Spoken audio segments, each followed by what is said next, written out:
अब ये नेक्स्ट है हमारे पास रेंज ऑफ ए सीक्वेंस।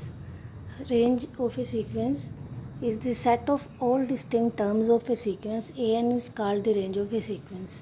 मतलब कि हमारे पास कोई सीक्वेंस होते हैं, उसकी इनफाइनाइट नंबर ऑफ टर्म्स होती हैं, तो कई बार क्या होता है कुछ सेम टर्म्स आ जाते हैं। जैसे हमारे पास एक सीक्वेंस हमने की थी पीछे 0 2 सारे टर्म्स में क्या आ रहा था 0 2 तो ये तो सारी सीक्वेंस हो गई हमारे पास। लेकिन इसमें 0 2 अगर डिस्टिंक्ट टर्म्स ले ली, सिर्फ हमने डिस्टिंक्ट टर्म 0 2 है, तो वो जो बन जाएगी उसको हमने लिख लिया सेट में, तो वो बन जाएगी range of a sequence. The set a n where n belongs to natural number is called the range of the sequence. ठीक है, मतलब कि तुम्हारे पास जो सारी डिस्टिंक्ट टर्म हो जाएंगी वो क्या आ जाएंगी, रेंज ऑफ ए सीक्वेंस।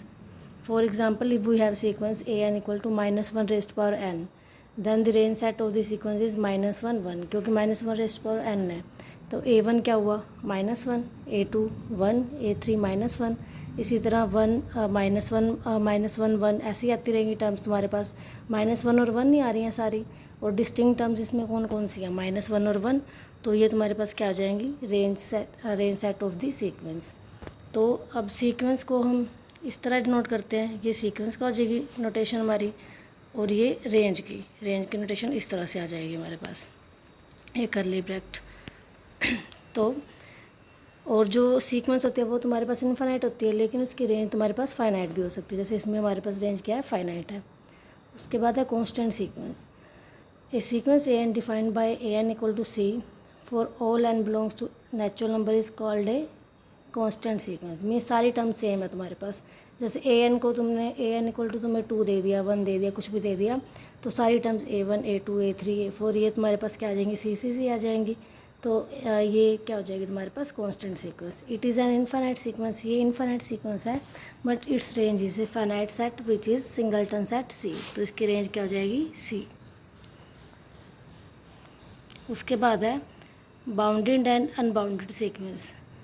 पहले बाउंडेड अबव सीक्वेंस, तुमने जैसे बाउंडेड सेट किया था सेम वैसे है ये भी, बस इसमें सेट की जगह सीक्वेंस आ जाएगी। जैसे bounded above sequence, a sequence a n is set to be bounded above if there exist a real number k such that a n less than equal to k for all n belongs to N where k is called an upper bound of the sequence a n. Means तुम्हारे पास sequence bounded above कब होगी, अगर तुम्हारे पास सारी terms जो A1 A2 A3 less than equal to के आ जाए। कोई तुम्हारे पास एक नंबर है कि उससे सारी टर्म्स तुम्हारे पास छोटी हैं या उसके इक्वल हो सकती है एक टर्म, तो बाकी सारी टर्म्स तुम्हारे पास छोटी हो जाएगी, तो वो सीक्वेंस क्या हो जाएगी, बाउंडेड अबव सीक्वेंस। ठीक है, और के तुम्हारे पास क्या हो जाएगी, upper bound of the sequence a n. जैसे तुम्हारा सेट था वैसे ही सेम बाउंडेड अबव सेट, ये बाउंडेड अबव सीक्वेंस आ गई इसमें।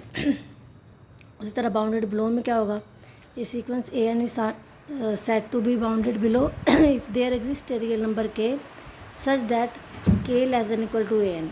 मतलब उसमें क्या था, सारे नंबर छोटे थे, तो बाउंडेड बिलो में क्या हो जाएगा, एक सबसे छोटा नंबर ले लिया आ गया तुम्हारे पास, उससे सारी टर्म्स तुम्हारे पास क्या आ जाएंगी, बड़ी होंगी, तो तुम्हारे पास क्या हो जाएगी, वो सीक्वेंस बाउंडेड बिलो हो जाएगी। और के इसमें small k is a lower bound of the sequence. और बाउंडेड सीक्वेंस कौन सी होगी, a sequence is set to be bounded sequence if there exist real numbers small k and capital k such that k less than equal to a n less than equal to k for all n belongs to N. मतलब कि अगर sequence bounded above भी है और bounded below भी है तो वो सीक्वेंस क्या हो जाएगी, बाउंडेड सीक्वेंस। उसके बाद है अनबाउंडेड अबव सीक्वेंस। बस अनबाउंडेड अबव में उल्टा हो जाएगा। बाउंडेड अबव में क्या था, तुम्हारे पास less than equal to k होना चाहिए वो सारी टर्म्स, और इसमें तुम्हारे पास for every real a sequence a n is set to be unbounded above if for every real number k however large it may be there exist m belongs to n such that am greater than k। मतलब कि तुम्हारे पास जितना मर्जी बड़ा number आ गया k, लेकिन फिर भी तुम्हें एक नंबर ऐसा मिल जाएगा जो k से भी बड़ा होगा। ठीक है, तो इसलिए वो क्या हो जाएगी, सीक्वेंस अनबाउंडेड अबव। और अनबाउंडेड बिलो में वही set to unbounded below if for every real number k however small. अब इसमें कितना मर्जी छोटा नंबर तुम ले लो, लेकिन फिर भी तुम्हें एक ऐसा नंबर एग्जिस्ट कर जाएगा जो तुम्हारे पास के से भी छोटा होगा, तो वो सीक्वेंस हो जाएगी अनबाउंडेड बिलो। और अनबाउंडेड सीक्वेंस, ये सीक्वेंस या तो अगर वो अनबाउंडेड अबव हो या अनबाउंडेड बिलो हो या दोनों हो, तो तुम्हारे पास सीक्वेंस क्या होगी, unbounded sequence. A sequence is set to be unbounded if either it is unbounded above और अनबाउंडेड बिलो और बोथ। अब इसकी एग्जांपल है, जैसे n सीक्वेंस n है तुम्हारे पास 1 2 3 4 अप टू सो ऑन। ये देखो, अब हमें पता 1 सबसे छोटा है, 1 से सारे नंबर बड़े हैं, तो ये क्या हो गया, इसकी लोअर बाउंड होगी, तो ये सीक्वेंस बाउंडेड बिलो होगी। लेकिन हम कोई ऐसा बड़ा नंबर नहीं ढूंढ सकते। जैसे मान लो हमने सोच लिया कि 5 है, लेकिन उससे बड़ा नंबर 6 हो गया, तो चाहे, क्योंकि इनफाइनाइट तक जा रही है, 100 1000 जितना मर्जी ले लो, तुम्हारे पास कोई ना कोई एक नंबर आता जाएगा कि जो उससे बड़ा हो। तो इसलिए तुम्हारे पास ये बाउंडेड अबव नहीं है, लेकिन ये बाउंडेड बिलो है, क्योंकि सबसे छोटा नंबर हमें पता है यहाँ पर 1 है, 1 से सारे नंबर बड़े आएंगे। उस तरह सीक्वेंस -n, अब -n में -1 -2 -3 -4। अब -1 सबसे बड़ा है, सारे नंबर से छोटे हैं, तो ये बाउंडेड अबव होगी बट नॉट बिलो। तो ये सीक्वेंस क्या हो जाएगी, बाउंडेड अबव, और -1 is an upper bound of sequence. Sequence 1/n 1/n क्या बनेगी, 1 1/2 1/3 1/4, और लास्ट में जाकर टू इन्फिनिटी करेंगे एंड, तो ये क्या हो जाएगी 0। तो इसलिए ये बाउंडेड अबव भी होगी, बाउंडेड बिलो भी, क्योंकि सबसे छोटा नंबर में पता है 0 है, क्योंकि 0 से, तो क्योंकि इसमें हमने नेचुरल नंबर ही लेने होते हैं, तो नेचुरल नंबर के अलावा तो कोई लेने नहीं होते, तो लास्ट में इन्फिनिटी को अप्रोच करेगी तो 0 ही आएगी। तो 0 हमें पता लगा कि 0 से छोटा नंबर कोई नहीं हो सकता, और 1 से बड़ा कोई नहीं है, वो तो पता ही हमें। तो 0 and 1 are its lower and upper bound respectively, 0 इसकी लोअर बाउंड होगी और 1 अपर बाउंड हो जाएगी। तो 1/n सीक्वेंस क्या बनेगी, बाउंडेड सीक्वेंस।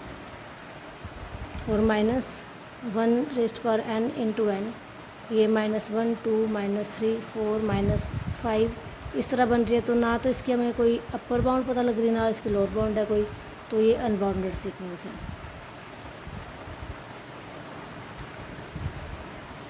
फर्स्ट और सेकंड भी वैसे तुम्हारे पास अनबाउंडेड सीक्वेंस ही थे, क्योंकि इसमें एक था तुम्हारे पास बाउंडेड बिलो था बट अबव नहीं था, एक में बाउंडेड अबव था पर बिलो नहीं था। तो सिर्फ तुम्हारे पास थर्ड है जो, वही है बाउंडेड सीक्वेंस। उसके बाद है least upper bound of a sequence. ये जैसे least upper bound of a set थी, वैसे ही least upper bound of a sequence है, सेम डेफिनेशन है। A real number u is called the least upper bound of the sequence a n if, first तो वही है कि upper bound तो होना चाहिए, a n less than equal to u for all n, और second है for each epsilon greater than 0। हमने किया था ना कि जैसे ए एन में से अगर हमने यू में से लीस्ट अपर बाउंड है, यू में से कुछ भी छोटा सा नंबर भी माइनस एप्सिलॉन कर दिया, तो कोई ना कोई एक नंबर ऐसा आ जाएगा जो उससे बड़ा हो जाएगा। तो for each epsilon greater than 0 there exist some positive integer m such that a m greater than u minus epsilon. उसी तरह ग्रेटेस्ट लोअर बाउंड है, उसमें अगर हम प्लस कर देंगे तो कोई नंबर ऐसा आ जाएगा जो उससे छोटा होगा। तो पहली तो ग्रेटेस्ट लोअर बाउंड में क्या होगा, a real number L is called the greatest lower bound of the sequence a n if a n greater than equal to L for all n, और for each epsilon greater than 0 there exist some positive integer m such that a m less than L plus epsilon. ठीक है, same वही है, bounded above bounded below, ये सारा तुमने जैसे set में किया था वैसे ही सारा तुमने सीक्वेंस में अप्लाई करना है। उसके बाद जो इसमें मेन है कन्वर्जेंट सीक्वेंस, जिसके क्वेश्चन तुम्हारे पास आएंगे। कन्वर्जेंट सीक्वेंस क्या होती है, a sequence a n is set to converge to a real number L if for any given epsilon greater than 0 however small it may be there exist a positive integer m depending upon epsilon such that a n minus L less than epsilon for all n greater than equal to m। जैसे तुम्हारे पास function की होती थी limit, वैसे ही same इसमें उसकी definition होती थी, वैसे इसमें डेफिनेशन है, बस इसमें एक चेंज आ गया। उसमें तुम्हारे पास क्या होता था कि जो लिमिट दी होती थी तुम्हारे पास, जैसे limit x goes to a f x equal to L होता था, तो f x minus L less than epsilon for x minus a less than delta.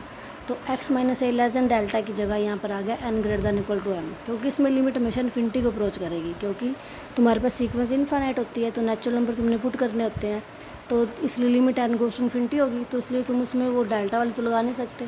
तो इसलिए उन्होंने ये डेफिनेशन दे दी कि ये किसी रियल नंबर L को तब कन्वर्ज करेगी if for any given epsilon greater than 0 however small it may be there exist a positive integer m, कि कोई तुम्हारे पास पॉजिटिव इंटीजर m हो such that depending upon epsilon, जैसे तुम्हारे पास डेल्टा डिपेंडिंग अपॉन एप्सिलॉन होता था, वैसे तुम्हारे पास m क्या होगा, dependent upon epsilon such that a n minus L less than epsilon for all n greater than equal to m। मतलब कितना मर्जी बड़ा n हो तो तुम्हारे पास n greater than equal to m से कोई भी हमने m ले लिया, उससे बड़ा नंबर आ जाएगा n, तो तुम्हारे पास ए एन किसको अप्रोच कर जाएगा, L को अप्रोच कर जाएगा।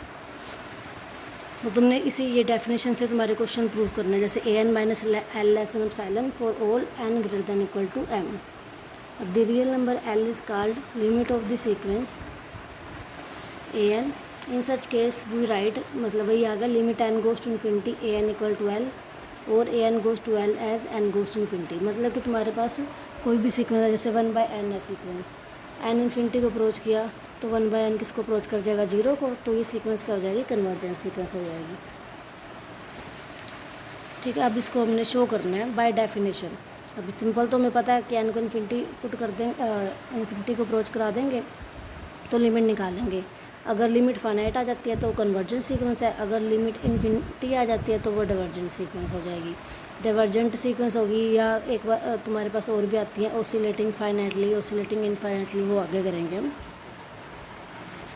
अभी बाय डेफिनेशन शो करनी है तुमने। अब फर्स्ट है sequence 1/n² converge to 0। A n हमारे पास 1/n² है, तो वही let epsilon greater than 0 be a given number मान लिया। अब ए एन किस 1/n लिमिट क्या है इसकी, 0 को अप्रोच कर रही है, तो हम ए एन माइनस एल था, जैसे इसमें ए एन माइनस एल, अब एल की जगह तुम्हारे पास क्या आ रहा है, 0, तो a n minus 0 1/n² minus 0 equal to 1/n²। तो अब डेफिनेशन क्या थी कि a n minus L less than epsilon for n greater than m, ये वाली थी। अभी ये प्रूफ करनी है, तो अब a n minus 0 less than epsilon होगा if 1/n² less than epsilon होगा, और a n minus 0 less than epsilon होगा इफ़ n² ग्रेटर देन 1/एप्सिलॉन होगा, उल्टे हो जाएंगे साइन। तो एन ग्रेटर देन क्या हो गया, 1/√एप्सिलॉन। तो वही जैसे हम उसमें करते हैं ना, कुछ भी हमारे पास आता तो उसको हम डेल्टा मान लेते होते थे, क्योंकि डेल्टा डिपेंडिंग अपॉन एप्सिलॉन था, इसमें एम डिपेंडिंग अपॉन एप्सिलॉन है।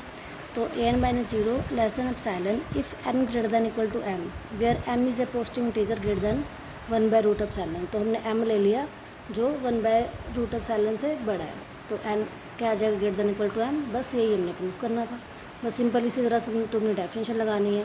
तो क्या आ गया, a n minus 0 less than epsilon for all n greater than equal to m, so limit n goes to infinity a n equal to 0। तो sequence हमारे पास क्या करेगी, 1/n² कन्वर्ज टू 0।